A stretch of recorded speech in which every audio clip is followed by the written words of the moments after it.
किसी की निंदा करना, सुनना, दोष दर्शन देखना, ये यहां से तुम बचा ले जाओ अपने को। बकाया देख लो, खुद वृंदावन की महिमा सुन के समझ लो कितना कृपालु वृंदावन। पर नाम जापक, धामवासी, प्रिया प्रीतम उपासी, अगर आप इनकी निंदा करते हैं, देखो खेती में भी समय लगता है। जब आप फसल बोते हैं तो कुछ काल के बाद ही, ऐसे ही जैसे कोई निंदा कर रहा है तो तत्काल उसके शरीर में आग थोड़ी लग जाए।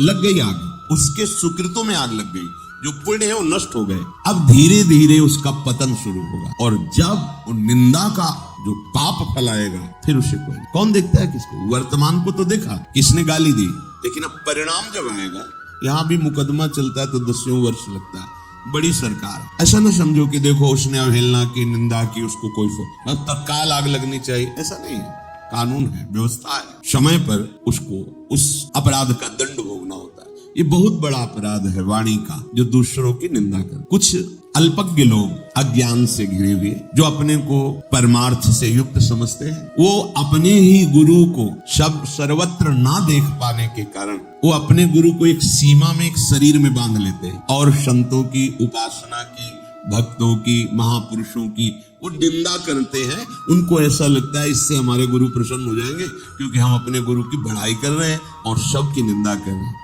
नहीं भाई, तुम समझ नहीं पा रहे, तुमने गुरु को माना ही नहीं। यदि अपने गुरु को माना होता तो जान जाते, मान के जानना होता है, और जब जान जाते तो आप यही जान पाए थे, अखंड मंडलाकारम व्याप्तमेन चराचरम तत्पदम दर्शितम मेन तस्मै श्री गुरुवे। तुमने अपने गुरु को क्या माना? एक व्यक्ति और संतों को, भगवत मार्ग के पथिकों को क्या माना? नाटक। तो तुम्हारी बुद्धि क्या है? भ्रष्ट, तुम्हारी निंदनीय बुद्धि है। गुरु तत्व का उपासक ऐसा नहीं होता। ब्रह्मानंदम परम सुखदम केवलम ज्ञान मूर्तिम द्वंद्वातीतम गगन सदसम तत्तमस्यादिलक्षम एकम नित्यम विमल अचलम सर्वधी साक्ष्यभूतम भावातीतम त्रिगुण रहितम सद्गुरुम तम नमामि। ऐसे है सद्गुरुदेव। जैसे आकाश सर्वत्र है, ऐसे सबकी आत्मस्वरूप मेरे गुरुदेव विराजमान, सब में भगवत भाव। तो अपने गुरुदेव की निंदा कौन करता है? जो महापात की दुर्गति को प्राप्त होने वाला होता है वो करता है। बोले हम अपने गुरु की बड़ाई कर रहे हैं, तो आपके ही गुरु तो सर्वत्र विराजमान है। अगर ये ज्ञान नहीं तो गुरु काहे को बनाया? फिर गुरु की शरणागति क्या हुई? फिर गुरु का पक्षपात क्या हुआ? यदि अपने गुरु को असीम नहीं जान सके, एक शरीर में बांध करके और अन्य शरीरों में विराजमान गुरु आत्मस्वरूप से उनकी निंदा, उनकी अवहेलना, तो तुम अपने ही गुरु की अवहेलना कर रहे हो, तुम अपनी ही बुद्धि को उपहासास्पद बना रहे हो। ऐसे लोग घोर नरक को प्राप्त होते हैं। अब परिणाम की तरफ उनकी दृष्टि नहीं, और वर्तमान में ऐसा कुछ है नहीं, तो लगता है देखो वो निंदा कर रहा है, उसको क्या मिला? कुछ तो नहीं बिगाड़ पाए। नहीं, फसल में समय लग, समय का इंतजार करो। फिर तुम्हारी अल्प दृष्टि इसलिए तुम देख नहीं पाओगे कि मरने के बाद इसको क्या परिणाम मिलता है, आगे इसको क्या परिणाम। और अभी वर्तमान में उसका हृदय जल रहा है, कितना अशांत है। जब किसी के मुख से किसी की निंदा निकलती है तो उस समय उसके हृदय को देखो, कितना कलुषित और जल रहा है वो, तब वो ऐसा बोल रहा है। तो क्या गुरु कृपा, गुरु निष्ठा, गुरु भाव का ये फल होता है? इसका मतलब आप तुम अपने गुरु के नहीं हुए, तो अपनी गुरु वाणी को नहीं समझ रहे हो। गुरुदेव जो बोल रहे हैं उसे नहीं समझ रहे। अगर समझते तो सर्वत्र अपने गुरु का दर्शन कर। गुरु असीम है, अनंत है, कहीं भी जाओ आकाश मिलेगा। ब्रह्मानंदम परम सुखदम, गुरु का वर्णन करने के बाद हृदय जल रहा है, मतलब तुम कहीं न कहीं आज्ञा उल्लंघन कर रहे हो। परम सुखदम केवलम ज्ञान मूर्तिम द्वंद्वातीतम, मान अपमान राग द्वेष हानि लाभ, इस सबसे अतीत तत्व है गुरु।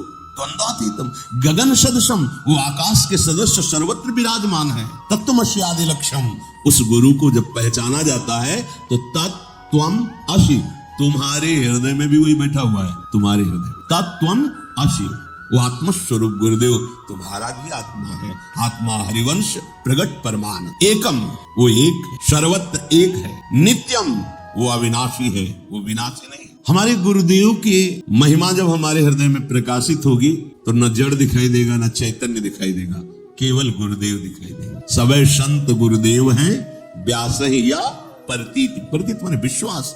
हमें विश्वास है कि मेरे गुरुदेव ही चराचर जगत के रूप में है, संत महात्माओं के रूप में है। तो नो श्रणवन, ऐसे पुरुष की वार्ता नहीं सुननी चाहिए जिसमें किसी की निंदा की गई हो, किसी संत की, किसी ग्रंथ की, किसी भी पंथ समुदाय की, किसी भी संप्रदाय की नहीं भाई, सब एक ही परम तत्व की उपासना के भाव अलग अलग है। कोई निर्गुण, कोई निराकार, कोई सगुण साकार, कोई नाम रूप लीला धाम, जो जैसा भाव। मेरे प्रभु इतने कृपालु है कि ये था माम प्रपद्यन्ते तास तथैव भजाम्यहम्। तुम जैसा भाव करोगे वैसा प्रभु आपके दर्शन में आने लगेंगे। श्रीपाद कह रहे नो श्रवणवन, तुम्हें किसी की भी निंदा नहीं सुननी है।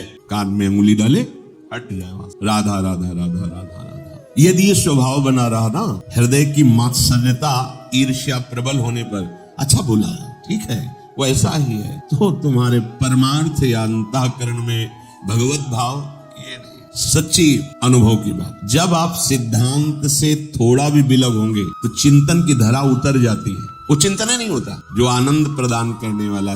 जैसे आप धर्म विरुद्ध भोगों को भोगे, पापाचरण करें, तो आपका चिंतन इतना गिरी दशा में आ जाएगा कि आपको ये बातें सब जलाने वाली बनेगी। आप भागोगे कि मुझे नहीं सुनना, ये सब नाश करने वाली बातें, ऐसा लगने लगेगा। हाँ, जो तुम्हारी कुमार्गगामी प्रवृत्ति है ना, उनका ये नाश करने वाली, और तुम उनका आदर करते हो इसलिए तुम्हें अच्छा नहीं लगेगा। और जो सतमार्ग में चलता है तो एक एक शब्द उसे अमृत जैसा लगेगा। जब हम दूसरे की निंदा करते हैं, दूसरे की निंदा श्रवण करते हैं, अनुमोदन करते हैं, तो हमारे चिंतन की धरा तत्काल गिर जाती है। ये बड़ा सूक्ष्म विषय है। जब आप बिल्कुल ठीक से चलोगे तो आपके चिंतन की धरा ऊंचाई की तरफ होने लगे, और जहां आप अपराध करोगे या पापाचरण करोगे तो ऐसी जगह चिंतन आके टिक जाएगा जहां बहुत अशांति, क्लेश, चिंता, माया का जाल, प्रपंच घेर लेगा, निकलने की गुंजाइश नहीं रह जाएगी। जब आप ठीक आचरण से चलोगे तो आपका चिंतन ऐसी प्रफुल्लता, आनंद, निर्भयता, निःशोक, निश्चिंतता, ये ऐसे दिव्य सद्गुण आ जाएंगे। हमारी प्रार्थना मान, आनंद के लिए ही मनुष्य शरीर मिला है, पर आप गलत आचरण करके, गलत चिंतन करके आप अपनी धरा बहुत गिरा लेते हैं अंतःकरण की, फिर ऐसे निराश, उदास, हताश, वो जीवन व्यर्थ हो जाता है। नो श्रवणवन, एकदम आदेश कर रहे, सुनना ही नहीं। पूज्यपाद श्री उड़ी बाबा जी महाराज एक भक्त का उदाहरण देते हैं कि उनके पास जहां कोई प्रभु से बिलक चर्चा करने लगता, वो कान में उंगली डालते, जोर से बोलते श्री कृष्ण श्री कृष्ण श्री कृष्ण, भाग पड़ते हो, सुनना ही नहीं। नो श्रवणवन और नैव ग्रहणन, उन बातों को स्वीकार नहीं करना है, क्योंकि वो माया ग्रसित अज्ञान की धरा में बोल रहा है। जैसे प्रभु के श्री विग्रह की अर्चना वंदना, इसकी कोई निंदा करे, प्रभु के धाम की महिमा की कोई अवहेलना करे, प्रभु के भक्तों की कोई निंदा करे, नाम की महिमा की कोई निंदा करे, अपनी अपनी भावना का आरोप करके अन्य भावनाओं की अवहेलना करे, अपनी उपासना, अपने गुरुदेव, अपने आराध्य देव का आप खूब यश गाइए, पर दूसरे की निंदा मत कीजिए, क्योंकि दूसरे रूप में जो उपासना हो रही वो अपने ही आराध्य देव गुरुदेव है, दूसरा नहीं है, दूसरों न कोई दूसरा नहीं है। एकमात्र परम तत्व हमारे गुरुदेव, आराध्य देव ही सब रूपों में। यदि हमने निंदक की बात सुनी और उसे स्वीकार कर ली, ऐसा हो सकता है, तो फिर आपके चित्त की धरा बदल जाएगी। ये बड़ा सूक्ष्म विषय है, बड़े बड़ों की दशा बदल जाती है।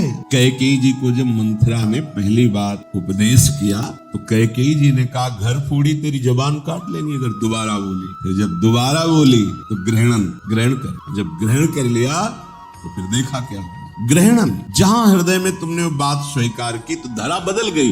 अब चिंतन उसी धरा से होगा जिस धरा का आपने श्रवण किया है। अब आपकी आस्तिकता पर, आपकी भक्ति पर, भगवत भाव पर वो प्रभाव डाल देंगे। को न कुसंगति पाय नसाई, रहे न नीच मते चतुराई। नीच मति वाली बुद्धि का अगर संग करोगे, जो नीचता का वर्णन करते हैं, प्रपंच, भोग, राग, निंदा, स्तुति, सांसारिक, आपकी धरा बदल जाएगी सुनने मात्र से। जैसे सुनने मात्र से मनन प्रारंभ हो जाता है तो आपकी परमार्थिक धरा जागृत हो जाती है, और जहां आप ये सब प्रपंच सुने तो आपकी धरा गिर जाए। प्रार्थना है, हम निकले हैं अपने हृदय को पावन करके श्री भगवान को प्रकाशित करने के लिए। तेरे भावे जो करे भलो बुरो संसार। आज तक किसी भी महापुरुष ने, बड़े बड़े महापुरुषों के चरित्र पढ़ के देखो, अगर किसी संप्रदाय की, किसी वैष्णव की, किसी मार्ग की निंदा की हो तो बताना, अपने मार्ग की महिमा गाई गई है, अपने भाव की महिमा गाई गई है। पर हम जिसे अपने भाव से भजते हैं, सामने कोई उपासक उसे और भाव से भजता है, पर भजता मेरे ही प्रभु को, प्रभु दूसरे नहीं हो सकते। वो एकम है, वो नित्यम है, वो अविचल है। बस ना ज्ञान हुआ है और ना पूरे अज्ञानी है। ये बीच की दशा बहुत गड़बड़ होती है। अपने को जगा हुआ पुरुष मान करके स्वाप्निक कल्पना में भ्रमण करना, दूसरे ढांचों के अंदर मेरा ही प्रीतम बैठा है। ये जब तक समझ में नहीं आया ना, तब तक वो कुछ ज्ञान व्यान नहीं है, वो सब केवल वाणी का विलास मात्र। नो श्रवण नैव गृहणन शकल तनुभृताम क्वापि दोषम गुणम वा। जितने भी शरीरधारी हैं, आपको देखने क्या है? देखने क्या चले हो? प्रभु को ना, तो प्रभु को देखो। गुण दोष देखने चले हो तो माया है ये तो। तात सुनो माया कृत, गुण और दोष अनेक, जीवन व्यतीत हो जाएगा, पार नहीं पाओगे, इतने गुण दोष हैं। सबसे बड़ा गुण यही है कि गुण या उभय न देखी और देखी सो अविवेक। यदि किसी के गुण दोषों की तुम चर्चा करते हो किसी की, वो अविवेक ही है। गुण दोष मत देखो, अंदर विराजमान तत्व को देखो। अगर उस तत्व को देखोगे तो वो एकम एक। हम फंस गए नानात्व में, है एक, एको हम बहुश्यामा, मैं एक बहुत रूपों में हो जाऊं, ऐसा ब्रह्म ने भाव किया। तत्काल सब तो है कौन? सर्वम खलमिदम ब्रह्म, एक ही है। ये बहुत नीची धरा की बातें हैं, दूसरे की निंदा करना, उपहास करना, नौटंकी, ये बहुत मन की मलिनता, इसी को दूर करने के लिए हम सत्संग सुनते हैं, सत्संग करते हैं, शास्त्रों का स्वाध्याय, परस्पर बैठकर प्रश्न उत्तर, उसको समझना। निंदा स्तुति आचरणों की होती है। अच्छे आचरण तो स्तुति, बुरे आचरण तो निंदा, स्वाभाविक ऐसा होता है। लेकिन हम अच्छे आचरण और बुरे आचरण कहां से प्राप्त करते हैं, इस पर विचार करो। जब हम सत्य शास्त्रों का स्वाध्याय करते हैं, संतों का संग करते हैं, भगवत आराधना करते हैं, तो सब अच्छे सद्गुण अपने आप आ जाते हैं। भगवत भक्त के हृदय में बिना चाह के सारे भागवतिक सद्गुण ऐसे आ जाते हैं जैसे समुद्र के ना चाहने पर भी समस्त नदियां अपने आप चली जाती, ना चाहने पर सारी नदियां समुद्र में जा रही, ऐसे सारे भागवतिक सद्गुण भक्त के हृदय में आ जाते हैं। और जब हम इस माया को सत्य मानकर अपना पराया, मैं मोर तै तोर, तो सारे दुर्गुण आ जाते हैं। माया का चिंतन, माया के भाव में सारे दुर्गुण, भगवत भाव, भगवत चिंतन, तो सारे सद्गुण आ जाते हैं। पर जो दुर्गुण कर रहा है या सद्गुण कर रहा है, उसमें पावर तो एक ही है ना, प्रभु तो एक ही है ना। हम निकले हैं प्रभु का साक्षात्कार करने के लिए, तो हमको अपने लक्ष्य पे रहना। नो श्रवण नैव गृहणन सकल तनुभृताम, समस्त शरीरों में मेरा प्रभु विराजमान है, इसलिए क्वापि दोषम गुणम वा, मुझे दोष गुण नहीं देखने। देखो नाटक मंच है, मेरा एक ही प्रभु विविध नाटक कर रहा है। ये रहस्य जब जान जाओगे तब आप शोक मोह निंदा स्तुति से ऊपर उठ जाओगे। ये बहुत बड़ा भगवान का लीला क्षेत्र है, इन्हीं के चरणों के आश्रय से पता चलता है। वृंदावनस्थो सत्वान्यखिल गुरु धिया सन नमन दंड पातई। जो वृंदावन में भगवद आराधना में तत्पर है, वास करते हैं वृंदावनवासी, बोले इनमें मेरी गुरु धिया, धिया माने होती बुद्धि, गुरु, इनमें मेरी गुरु बुद्धि है, ये गुरु स्वरूप है, इसलिए सन नमन दंड पातई, दंड की तरह इनके चरणों में साष्टांग में दंडवत प्रणाम करता हूँ। श्री पाते त्यक्ता शेषाभिमानो निरवधि परमा किंचन कृष्ण राधा प्रेमानंदाश्रुमुंचन निवसति सुकृति कोपि वृंदावनांतः। मैं सब अभिमान छोड़ करके वृंदावन की प्रेम रस में निमग्न श्यामा श्याम के अनुरागी जनों को गुरु स्वरूप से साष्टांग प्रणाम करता हूँ और इनके उपदेश के अनुसार निरंतर चलता हूँ और भाव जागृत करता हूँ निष्किंचन। निष्किंचन भाव, श्री श्यामा श्याम के सिवा मेरे पास कुछ नहीं है, ये जो कुछ है सब मायाकृत है। अभी दिखाई दे रहा है कि नहीं दिखाई देगा? अपने सिर्फ प्रिया प्रीतम, यही परम धन है। शरीर भी छूट जाएगा और ये परम धन हमें अपने पास ले चले। वृंदावन के प्रेमी जनों को गुरु स्वरूप से वर्ण करके साष्टांग नमन करता हुआ, दंडवत करता हुआ, सब अभिमान छोड़ करके, त्यक्ता शेषाभिमानो, अभिमान रहित होकर निरंतर उनके उपदेश के अनुसार चलते हैं। निष्किंचन परमाकिंचन, निष्किंचन का तात्पर्य होता है प्रभु के सिवा मेरा कोई नहीं, कुछ भी नहीं, और है भी, ये सत्य है, और तो सब भुलावा है, यही अपने हैं और सब भुलावा। जब ऐसे भाव से वृंदावन का सेवन, तो श्री राधा कृष्ण प्रेमानंदाश्रु मुंचन निवसति सुकृति को भी वृंदावनांता। अब वो जो पहले बात कही थी वो कल्याण की बात कही, अब कह रहे उसकी फिर वर्तमान में स्थिति ऐसी हो जाएगी कि प्रिया प्रीतम के प्रेम में अश्रु प्रवाहित करते हुए प्रेमानंदाश्रु मुंचन गदगद सुर नयना सजल दंपति रस रहे भीन। इससे बड़ी कोई स्थिति नहीं होती। आंखों में प्रिया प्रीतम बसे हुए कुटुंब देह ते जाए छूट सब ही विधिन्या ना तो अब कोई और स्मृति नहीं बची। गौर श्याम जोरी झलक रही है, आनंद समुद्र में डूबा, नेत्र आंसुओं से कपोल आंसुओं से अभिषिक्त रोमांच हो रहा है। प्रिया प्रीतम के प्रेम गदगद सुर नयना सजल दंपति रस रहे भील। एकगति वृंदा विपिन में फिरे प्रेम तन रूप छके घूमत रहे तन को तनिक न भान।